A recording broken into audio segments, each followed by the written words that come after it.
L'AFSAPS a retiré le 1er mars 2011 du marché français les spécialités contenant du dextropropoxyphène avant la fin du délai maximal de 15 mois demandé par la Commission européenne. En France, une trentaine de spécialités contenant du dextropropoxyphène étaient commercialisées. Il s'agit des médicaments associant dextropropoxyphène et paracétamol avec ou sans caféine. Dorénavant, les médecins ne doivent plus initier de nouveaux traitements avec du dextropropoxyphène.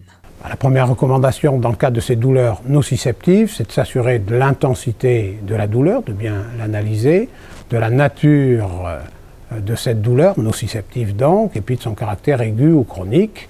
Et puis bien entendu, avant toute prescription, il faut prendre en compte le sujet, son terrain, ses thérapeutiques, et essayer éventuellement de prévenir les effets indésirables si cela est possible. L'association dextropropoxyphène et paracétamol avec ou sans caféine était un traitement antalgique de palier 2 disponible en France depuis 1964. Elle était indiquée dans le traitement des douleurs modérées à intenses résistantes aux antalgiques de palier 1 alors qu'elle sera désormais la place du paracétamol. Eh bien, le paracétamol garde une place en association avec des opioïdes autres bien entendu que le dextropropoxyphène, avec les codéinés ou avec le tramadol pour les douleurs aiguës de cette intensité ou aussi pour les douleurs chroniques. Mais là, je pense qu'il est nécessaire de réévaluer, profiter de cette substitution pour réévaluer l'intensité de la douleur et le bien fondé du traitement antalgique.